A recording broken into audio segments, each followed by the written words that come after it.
ಈ ಕೃತಿಗಳನ್ನು ಒಂದು ತಮ್ಮ ಜೀವಮಾನದ ಒಂದು ಬಹಳ ನಿಧಿಯನ್ನು ಹಾಗೆ ಸೊಗಸಾಗಿ ಸಂಪಾದನೆ ಮಾಡಿ ಪ್ರಕಟಣೆಗೆ ಸಿದ್ಧಪಡಿಸಿದಂಥ ಗುರುಗಳಾದ ಡಾಕ್ಟರ್ ನಾರಾಯಣ ಅವರೇ, ಚಂದ್ರಶೇಖರ್ ಅವರೇ, ಶಾಂತರಾಜ್ ಅವರೇ ಮತ್ತು ಇದು ಸೇರಿರ್ತಕ್ಕಂಥ ಎಲ್ಲ ಹಿರಿಯರೇ, ಸ್ನೇಹಿತರೆ, ನನಗೆ ಇವತ್ತಿನ ಸಂದರ್ಭ ನೆನೆಸ್ಕೊಂಡ್ರೆ ಎರಡು ಮಾತು ನೆನಪು ಬರುತ್ತೆ. ಒಂದು ಕಾಲಲಬ್ಧಿ ಅಂತ ಜೈನ, ಅದು ಆಧ್ಯಾತ್ಮದ ಅನುಭವದ ಒಂದು ಇದಕ್ಕೆ ಸಂಬಂಧಪಟ್ಟಂಥದ್ದು. ವೆಂಕಮಾತಿ ರಾಮಾಯಣ ಕನ್ನಡ ಸಾಹಿತ್ಯದ ಇತಿಹಾಸದಲ್ಲಿ ಹೆಸರುವಾಸಿಯಾಗಿ ಆರ್ ನರಸಿಂಹಾಚಾರ್ಯರು ಕವಿಚರಿತೆಯಲ್ಲಿ ಅದನ್ನು ಹೇಳಿದ್ರು. ಅದು ಭಾಗವಾಗಿ ಬಿಡಿ ಬಿಡಿಯಾಗಿ 50ರ ದಶಕದಲ್ಲಿ ಪ್ರಕಟವಾಗಿದ್ದರೂ ಕೂಡ ಇಡೀಯಾಗಿ ಕನ್ನಡ ಜನತೆಯ ಮುಂದೆ ಅದು ಕಾಣಿಸ್ಕೊಳ್ಬೇಕಾದ್ರೆ ಇಷ್ಟು ವರ್ಷ ಕಾಯಬೇಕಾಯಿತು. ಒಂದು ಕಾವ್ಯ ಅದು ಎಲ್ಲ ಲೈಬ್ರರಿಗಳಲ್ಲಿ ಭಾಗವಾಗಿ ಯಾವಾಗ ಪ್ರಕಟವಾಗಿ ಸೇರಿತ್ತು ಅಷ್ಟು ಬಿಟ್ಟರೆ ಅದು ಹೆಚ್ಚು ಜನರ ಕಣ್ಣಿಗೆ ಬಿದ್ದಿರಲಿಲ್ಲ. ಹಾಗಾಗಿ ಕುಮಾರವ್ಯಾಸನ ಮಾತಿದೆ, ಕಾಲ ಕೈಗೂಡುವಡೆ ಲೇಸಿನ ಮೇಲೆ ಲೇಸುಗಳು ಒದಗುವು ಅಂತ. ಹಾಗೆ ಪಿ ವಿ ನಾರಾಯಣ ಅವರಿಗೆ ಕಳೆದ ಒಂದು 3-4 ವರ್ಷದಲ್ಲಿ ವೆಂಕಮಾತಿ ರಾಮಾಯಣದ ಬಗ್ಗೆ ನಮ್ಗೆ ಆಗಾಗ್ಗೆ ಹೇಳ್ತಾ ಇದ್ರು. ನಾನು ಕೂಡ ನಾನು ತುಮಕೂರಿನಲ್ಲಿ ನಾನು ಕಾಲೇಜಲ್ಲಿ ಕೆಲಸ ಮಾಡ್ತಿದ್ದಾಗ ನಮ್ಮ ಲೈಬ್ರರಿಯಲ್ಲಿ ವೆಂಕಮಾತಿ ರಾಮಾಯಣ ಒಂದು ಸಂಪುಟ ಇತ್ತು. ಅದು ಕೆಂಪು ಕ್ಯಾಲ್ಕೋ ಹಾರ್ಡ್ ಬೌಂಡ್ ಆದಂಥ ಒಂದು ಗ್ರಂಥ ಇತ್ತು. ಅದು ಹೆಚ್ಚಾಗಿ ನೋಡಕ್ ಹೋಗಿರಲಿಲ್ಲ. ಆಮೇಲೆ ಇಲ್ಲಿ ಬಂದಮೇಲೆ ಅದ್ರ ಬಗ್ಗೆ ಅವರು ಹೇಳ್ತಾ ಇದ್ರು. ನಾನು BMC ಪ್ರತಿಷ್ಠಾನದ ಅಧ್ಯಕ್ಷನಾಗಿದ್ದಾಗ ಆಗಲೇ ನಮ್ಮ ನಾಗೂರ್ ಅವರು ಹೇಳಿದಾಗೆ ಯುದ್ಧಕಾಂಡ ಅವರಿಗೆ 5 ಬೇರೆ ಬೇರೆ ಕಾಂಡಗಳು ಪ್ರಕಟವಾಗಿದೆ ಬಿಡಿಯಾಗಿ, ಕೊನೆ ಕಾಂಡ ಪ್ರಕಟವಾಗಿರಲಿಲ್ಲ.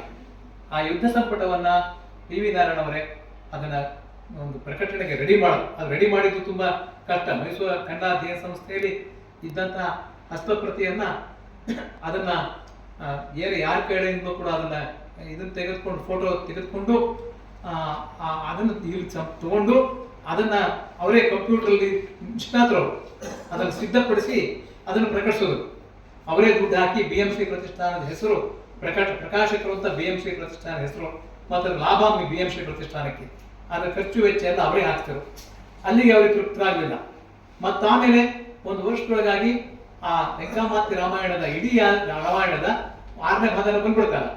ಗದ್ಯ ಕಥನ ಅಂತ ಹೇಳಿ ಬಹಳ ಸೊಗಸಾಗಿ 2 ಭಾಗಗಳನ್ನ ಇದೇ ತರಹ 2 ಭಾಗಗಳನ್ನ ಅವರು ಪ್ರಕಟಿಸಿದ್ದಾರೆ.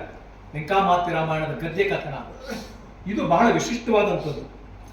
ಇದು ಬೇರೆ ಕಾವ್ಯಗಳ ಗದ್ಯಾನುವಾದದ ಹಾಗೆ ಇರತಕ್ಕಂಥದ್ದಲ್ಲ. ಇದು ಗದ್ಯ ಕಥನ ಅಂತಂದ್ರೆ ಕವಿಯ ಕಾವ್ಯ ಭಾಷೆ ಏನಿದೆ, ಕಾವ್ಯ ಭಾಷೆಯನ್ನು ಬಿಟ್ಟುಕೊಡೋದು ಹಾಗೆ ಮತ್ತು ಅಲ್ಲಿಯ ಕಥಾ ಸ್ವಾರಸ್ಯವನ್ನೆಲ್ಲಾನು ಕೂಡ, ಕಥಾ ಸಂದರ್ಭವನ್ನೆಲ್ಲಾನು ಕೂಡ ಯಾವುದನ್ನು ಕೂಡ ಮುಖ್ಯವಾದ ಭಾಗ ಬಿಟ್ಟು ಹೋದ ಹಾಗೆ ಎಲ್ಲವನ್ನು ಕೂಡ ಹೇಳ್ತಕ್ಕಂಥದ್ದು ವಿಶಿಷ್ಟವಾದಂಥದ್ದು.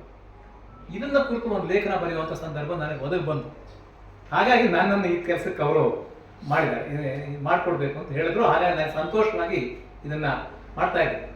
ನಾರಾಯಣ ಅವರು ಸಾಹಿತ್ಯ ರಚನೆ ಬಹಳ ಅತ್ಯಂತ ವಿಪುಲವಾದಂಥದ್ದು, ವೈವಿಧ್ಯಪೂರ್ಣವಾಗಿರ್ತಕ್ಕಂಥದ್ದು.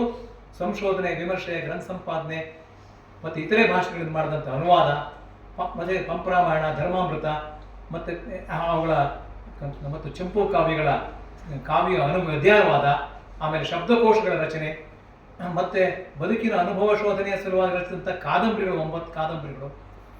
ಇದೆಲ್ಲ ಮಾಡಿ ಕೂಡ ಅದನ್ನು ವಿಶಿಷ್ಟವಾದಂಥ ಛಾಪನ್ನು ಮೆರೆದರೂ ಕೂಡ ಅವರಿಗೆ ಏನೋ ಒಂದು ಕೊರತೆ ಇತ್ತು ಅನ್ಸುತ್ತೆ. ಅದು ಈ ಗ್ರಂಥದ ಪ್ರಕಟಣೆ ಮುಖಾಂತರ ಅದು ಪೂರ್ತಿಯಾಗಿ ಇವತ್ತೊಂದು ಹಬ್ಬದ ವಾತಾವರಣ ಇಲ್ಲಿ ಖಂಡಿತವಾಗೂ ಕೂಡ ಉಂಟಾಗಿದೆ.